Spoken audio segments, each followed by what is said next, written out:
Hi, I'm Miss Alynette, and this is Tonya Washington. Welcome to another episode of In Your Face, where we just talk about issues. We talk about everything we feel like talking about. Absolutely. And it's all in your face. That's it. In your face all the time, all day long. That's right. So we want to talk about today, we want to talk about education. Yes. And Tonya, you came across a very interesting story that you wanted to share with everybody. And yes, you know what? Yes, I did. Absolutely. You know how they're taking out of education, they're taking out corporal punishment. Well, I came across a story over in Japan where the school, they don't hire custodians. They actually use the kids to teach them responsibility in the schools to kind of discipline them for their actions. And I thought that was pretty cool because I think, I was thinking maybe we can implement something like that here in America. Well, I think the story, when I read it, I think more than anything, it teaches them a level of pride and respect for what, every day you come to school. And you need to have some sort of pride for where you're going. If you're responsible for keeping this place clean, it might teach you to be a little bit more respectful of your surroundings. You think that'll help? Would it help you? All I know is when I was in school, my sixth grade teacher, God bless his soul. God rest his soul. God bless his soul. His name was Mr. Mack. Now, Mr. Mack did not play. Mr. Mack did not play. Okay. And he would have you clean his classroom. And if you acted up, he would make a little circle on the board with a dot in it and tell you to put your nose in that dot and stay there. Wow, but you know what? Let's say like today, you think parents would have a problem? Oh, yeah. If they knew? I definitely think that parents would probably have a problem with that now. So we're saying there's a problem with parents then? Hey. There's a little something wrong with the school systems as well. I think... what would you say something's wrong with the school systems? One thing that's wrong with the school systems, they're taking everything out of the school systems. I don't know if it's necessarily funding. It probably is funding, but they probably has something to do with it too. I think maybe those officials kind of like pocketing it. I mean, am I going somewhere I shouldn't be going? In your face, in your face. That's what we are, right? But actually, on today's show, we want to talk about some of the things that aren't being taken out of schools, and that is like the art programs. Yes. Music has been taken out of school. Yes. They're trying to take. What about that old? Yeah, athletics, physical education. They're taking that out of schools too. They're even trying to take cursive handwriting out of schools. Girl, I know they done lost their freaking mind. They done lost their mind. But anyways, we have on the show, we're as you can probably see right now, we're here at on location, Boys and Girls Club, and there's this really interesting program that's going on here. It's called Notes for Notes. So we would like to have the regional director come on and talk with us about what he does here. His name is Kris Ehrman. So keep it right here. We got more In Your Face. We'll be right back. And welcome back to In Your Face. We have came back and we have a guest. And Alynette, would you like to introduce our guest? I would like. I'm Miss Alynette. This is In Your Face, okay? And today on the show, we have the regional director of the Santa Barbara and Ventura Notes for Notes program.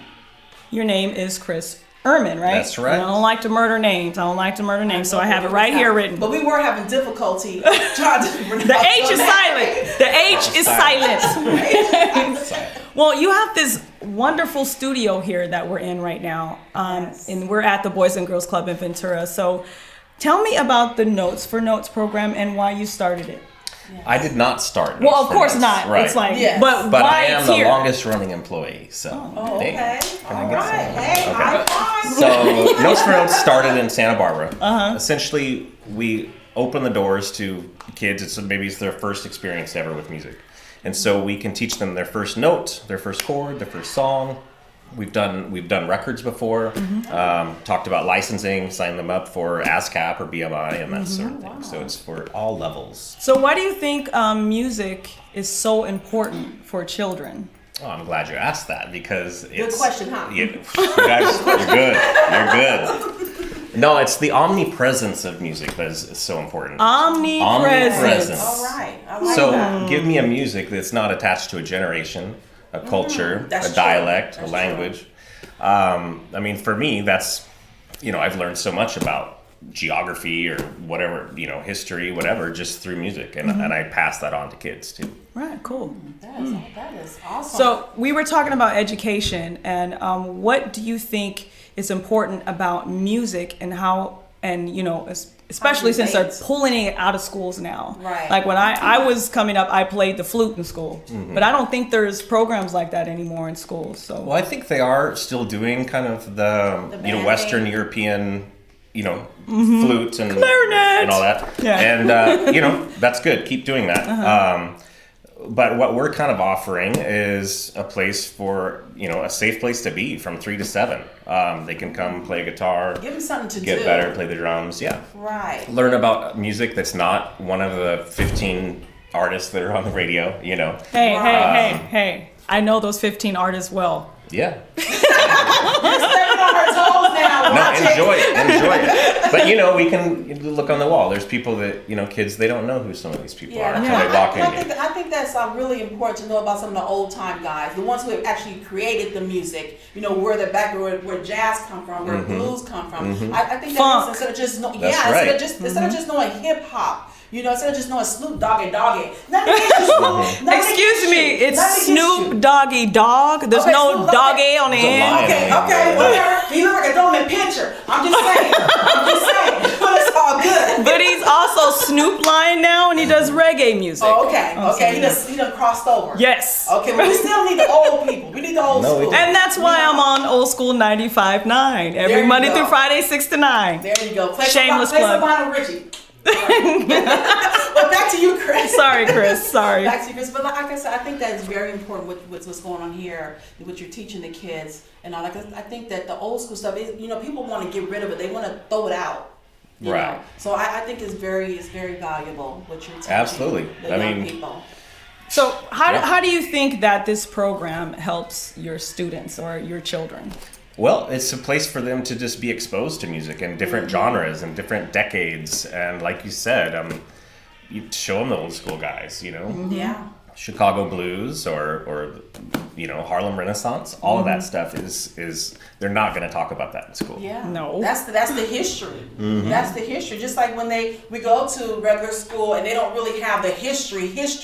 You usually have to go to college and kind of get into that course to really know your history. They just kind of give us the basic what they want us to know. That's what the government wants us to. I better stop talking like that. I'm sorry, it's in your face. But hey, it is what it is. It's true. I'm just saying. Well, I think I had music education in college or whatever year I took it. I don't recall. It's been so long. But they don't give you. Right? Like she's so old. I am old. You're looking for a cosign there. Yeah, but they don't teach you any frame of reference. They just say, here's the book. This is what you do. Listen to this music. But I think it's more important that you have this hands-on place where they can actually listen to the chords and then try to recreate those chords. Or I think that's pretty awesome. It is awesome. Yeah. So how do kids get involved with Notes for Notes?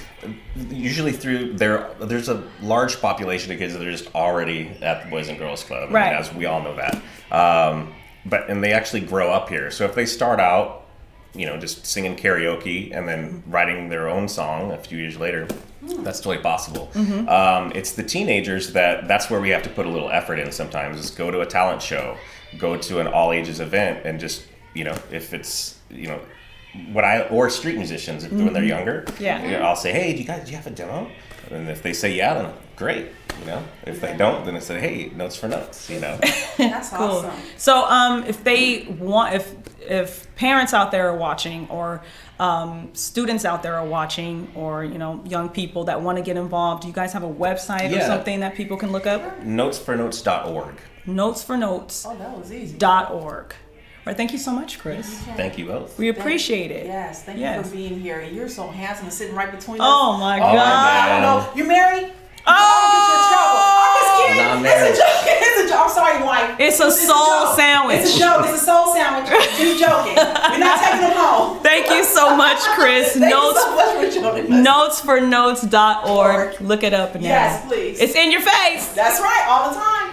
Kris. Ehrman from notesfornotes.org. Look it up right now. And next week on In Your Face, we have something pretty awesome. Continuing education. Tonya will be on location doing an interview with the faculty from Verbum Day High School, which is in the middle of Watts, California. Yes, inner city kids. Everyone knows where the Watts riots was, right? But this is the 7th consecutive year that every member of their graduating class will be attending college. So it's really amazing how this school has turned it around for some incredible use in that community of Watts, California. And so make sure you tune in next week on In Your Face so you can check out that interview that Tonya will be doing with Verbum Day High School. Right there in the smack of Watts. This is the inner city kids. These are throwaway children. No, but you can't throw those away, though. No, you can't. All right. It's pretty awesome what they have achieved over there. What they've been achieving for like 7 years. Yeah. It's pretty awesome. That's right. So next week on In Your Face, don't miss it. Please don't.